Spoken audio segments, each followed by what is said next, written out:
이번 동영상에서는 포화송 방정식에 대해서 다루겠습니다. 전에 포화송 방정식을 소스가 없는 조건 아래에서 다루었었는데요. 그런 경우는 유전체들로 이루어진 시스템에 대해서는 괜찮을 것입니다.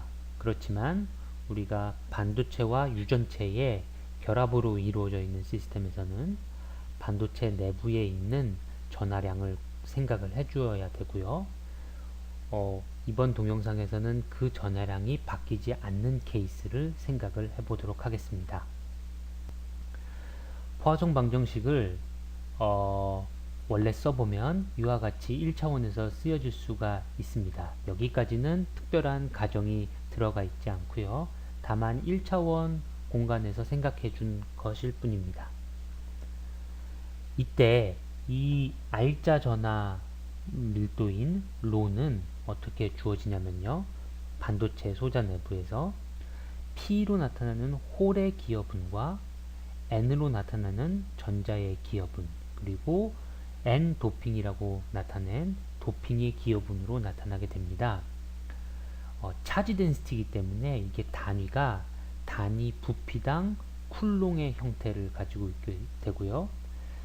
홀 덴시티나 일렉트론 덴시티 그리고 도핑 덴시티들은 단위 부피당 몇 개라는 차원을 가지고 있기 때문에 하나하나의 홀이나 하나하나의 전자, 도핑이 가지고 있는 단위 전하량을 쿨롱 단위로 적어 주어야 합니다. 그렇기 때문에 단위 전하량인 Q 값들이 각각 P, N 혹은 N 도핑 앞에 붙어 있고요. 홀은 양의 전하량을 가지고 있기 때문에 포지티브 Q가 곱해져 있고, 전자는 음의 전하량을 가지고 있기 때문에 마이너스 Q가 곱해져 있습니다. 도핑 같은 경우는 사실 포지티브 값을 가질 수도 있고 네거티브 값을 가질 수도 있는데요. 이 표기법에서는 포지티브인 값을 플러스로 생각을 해주었기 때문에 플러스 Q를 곱해줬습니다. 뒤에 보시겠지만 만약에 도핑이 음의 값을 가지고 있다면 여기에 마이너스 Q를 곱해줘야 되는 것이죠. 자, 이것을 이해했다고 하고요. 그런데 여기서 홀 덴시티와 전자의 덴시티를 반도체 안에서 계산하는 것은 쉬운 일이 아닙니다. 사실 계산 전자공학에서 하려고 하는 궁극적인 목표가 바로 이 전자 농도와 홀 농도를 주어진 상태에서 구하는 것이고요. 그렇기 때문에 원래 이 문제는 그렇게 간단한 문제가 아닙니다. 하지만 문제를 간단하게 하기 위해서 우리는 어떤 일을 하려고 하냐면요. 이번 동영상에서는 바로 이 전자와 홀, 이동이 가능한 차지 캐리어들이 존재하지 않는다고 생각을 하는 것입니다. 실제로 존재하지 않느냐? 일반적으로는 이런 가정을 할 수 없는데요. 특별한 케이스, 몇몇 특별한 케이스에 대해서는 이렇게 가정을 해도 무방할 경우가 있습니다. 아마 예를 들어서 공핍이 되었다. 사람들이 반도체 수업에서 공핍이 되었다. 디플리션 영역이다. 이렇게 말하는 곳에서는 우리가 전자도 없고 홀도 없다 라고 가정을 할 수 있게 되겠죠. 만약에 우리가 이 디플리션 어프록시메이션을 받아들인다면 포화송 방정식은 어떻게 쓰여질까요? 원래대로라면 전자와 홀의 기여분이 있어야겠지만 그것이 없이 오로지 R자 도핑에 의한 기여분만 남게 될 것입니다. 그것이 가장 밑에 나와 있죠. 자, 그러면 이런 일이 일어나는 케이스로 우리가 더블 게이트 모스펫이라는 MOS 구조를 한번 다루어 보도록 하겠습니다. 이 구조는 정말로 실제 공학에서 다루고 있는 문제고요. 공학에서 다루고 있는 문제가 뭐 10년 전, 20년 전에 다루고 있는 문제가 아니고요. 지금 이 순간 우리가 반도체 소자를 연구하는 사람들이 다루고 있는 구조입니다. 이 구조는 어떻게 이루어져 있냐면 가운데에 실리콘 영역이 있는데 그게 이제 두께가 T 실리콘이라고 하고요. 그런데 양쪽에 옥사이드가 이 실리콘을 덮고 있는 겁니다. 그래서 이것들의 두께는 각각 T 옥스라고 해보겠습니다. 한번 그림으로 표현을 하면 가운데에 실리콘이 있고요. 양쪽에 옥사이드가 덮고 있고요. 옥사이드를 넘어서 그쪽에 금속 컨택이 붙어 있어서 거기에 이제 포텐셜 값이 결정이 되어 있는 것이죠. 이 문제에서는 특별히 양쪽이 모두 다 0V로 같은 전압으로 바이어싱이 되어 있다고 생각을 해서 일렉트로스태틱 포텐셜이 0V다 라고 가정을 하겠습니다. 이 0이라는 숫자 꼭 0이어야 되나요? 1이어야 되나요? 혹은 뭐 마이너스 1은 어떤가요? 이 값 자체, 이 수치적인 값 자체는 그 나름의 또 의미가 있게 되는데요. 그건 다음 동영상에서 다루도록 하고요. 지금은 일단 어떤 임의의 의미를 가지고 있는 0V가 걸려 있다고 생각을 하겠습니다. 자, 그리고 옥사이드 두께가 T옥스고 실리콘 두께가 T실리콘이기 때문에 전체의 우리가 고려하는 공간의 크기는 A로 표기를 하는데 이것은 옥사이드 두께에다 2배를 해주고 거기다 실리콘 두께를 더해주면 되겠죠. 인터페이스는 X가 T옥스인 곳과 그 다음에 T옥스 플러스 T실리콘인 곳에서 나타나게 될 것입니다. 실리콘 영역은 P타입 도핑이 되어 있다고 생각을 할게요. P타입 도핑이 되어 있기 때문에 P타입이라는 것은 홀을 기여를 하고 자기 자신은 네거티블리 차지가 되는 것이기 때문에 이것은 알짜 전화로 따지고 보면 음의 전화를 기여를 하게 됩니다. 그래서 양으로 대전된 알짜 도핑량 N 도핑 포지티브라는 값으로 따지고 봤을 때는 이것은 마이너스 N 억셉터 도핑, 이 도핑 마이너스 N ACC 이렇게 표기가 돼야 될 것입니다. 자세한 건 반도체 물성이나 소자를 공부하셨으면 아실 수 있을 것 같고요. 자, 이런 상황에 대해서 해석적인 해를 한번 구해보도록 하겠습니다. 해를 구하기 전에 먼저 몇 가지 분석을 해보도록 하죠. 성적인 분석이요. 구조 자체가 거울상이죠. 이쪽하고 이쪽하고 서로 미러 시메트리가 있게 되고요. 그 다음에 전압도 양쪽에 똑같이 0V, 0V를 걸어 주었기 때문에 우리는 해도 역시 미러 시메트리를 가지고 있을 것이라는 걸 알 수 있습니다. 영역을 나누어서 옥사이드 영역 안에서는 거기는 전하가 존재하지 않죠. 거기는 전하가 존재하지 않기 때문에 포텐셜의 기울기를 바꿀 수 있는 방법이 없습니다. 그렇기 때문에 이 각각의 옥사이드 영역에서는 일렉트로스태틱 포텐셜이 선형함수로 나타날 것이라는 걸 알 수가 있고요. 반면 실리콘 영역 안에서는 이 억셉트 도핑, P타입 도핑이 존재하게 되고 그래서 이것을 정리를 해서 써보면 일렉트로스태틱 포텐셜의 이계 미분이 바로 오른쪽에 나와 있는 것과 같은 양의 상수 형태를 가지고 있다라는 뜻입니다. 그러니까 x가 점점 커지면 파이의 기울기 값이 점점 증가하게 되는 것이고요. 이것을 만족하는 것은 2차 함수가 되겠죠. 포물선 형태가 될 것입니다.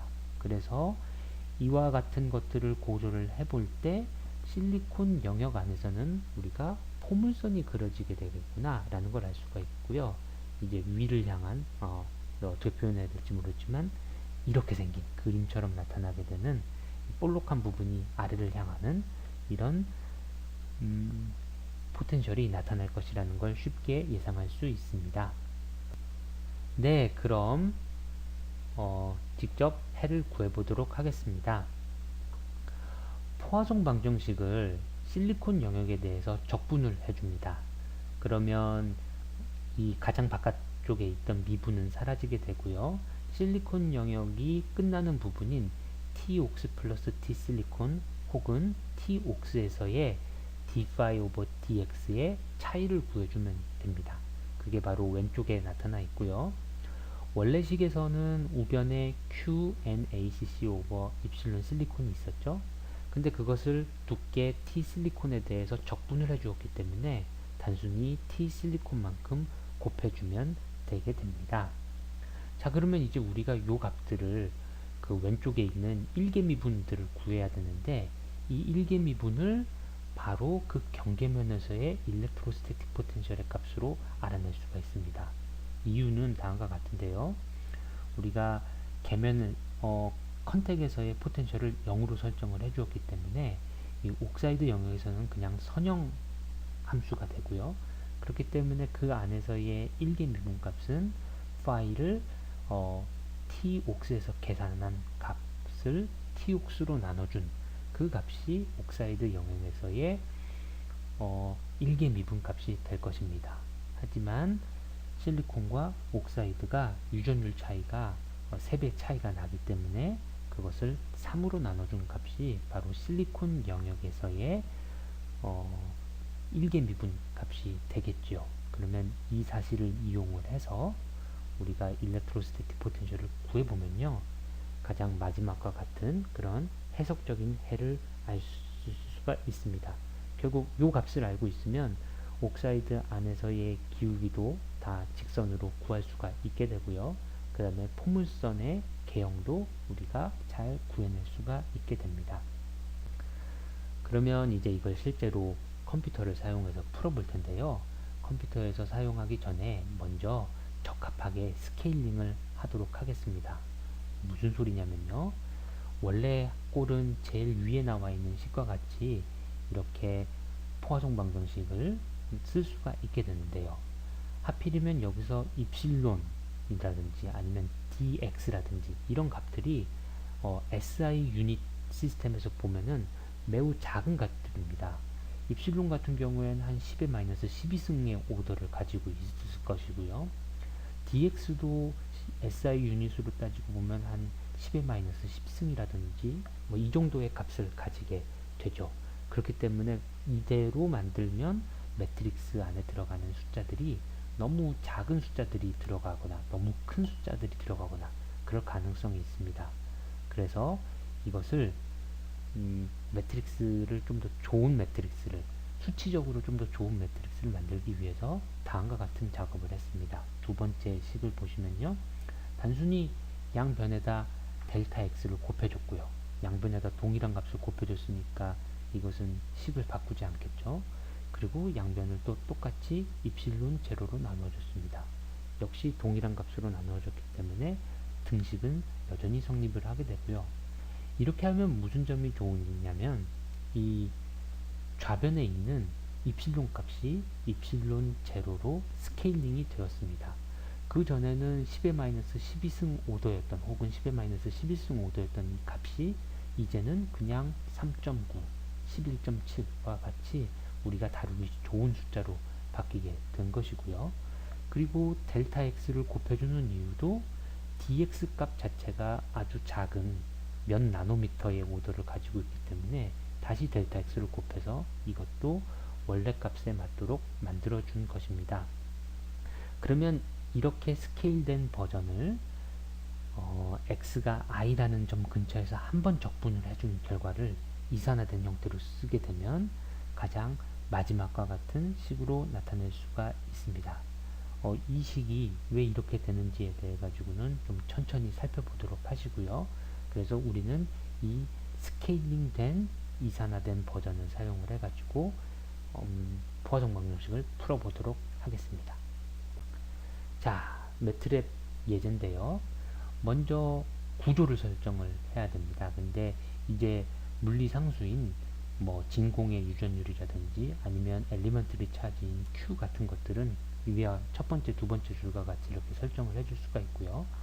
그 다음에 여기서는 0.1 나노미터 간격으로 나누어 주고 61개의 점들을 도입을 하였습니다. 그러니까 전체적으로 6나노미터짜리 두께를 가지고 있는 시스템을 고려를 하는데, 그런데 옥사이드와 실리콘이 만나는 점이 포지션으로 따졌을 때 6하고 56번째에 있는 걸로 보아서 옥사이드는 두께가 각각 0.5 나노미터씩이고 실리콘이 5 나노미터 라는 것을 알 수가 있습니다. 그리고 실리콘과 옥사이드의 비유전율을 설정을 해주었고요. 그리고 P타입 도핑 덴시티는 10에 24승 per 제곱센티미터를 넣어주었습니다. 이것은 다시 더 흔하게 말하는 per 큐빅 센티미터로 따지면 1 곱하기 10의 18승이 되고요. 상당히 많이 넣어준 셈이죠. 자, 이제 A 매트릭스를 구하는데요. A 매트릭스를 구간별로 구하는 것은 전에 한번 해보셨죠.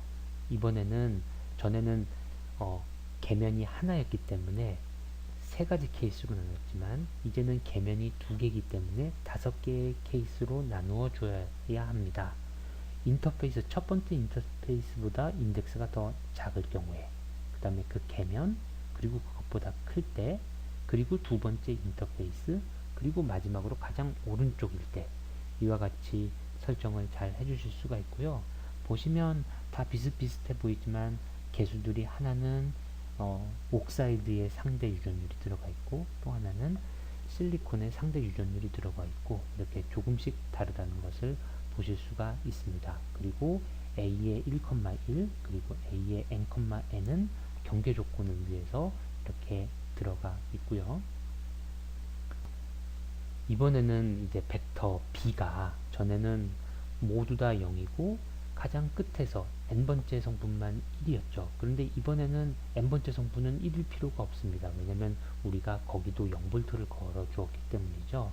대신 인터페이스 1에서부터 인터페이스 2까지 이 인덱스에 해당하는 부분에서 도핑에 해당하는 만큼 소스항이 들어가게 되고요.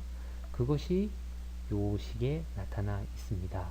그 보시면 델타 x 곱하기 델타 x 곱하기 q 곱하기 NaCC를 입실론 제로로 나눠준 값이 이렇게 들어가게 돼 있고요.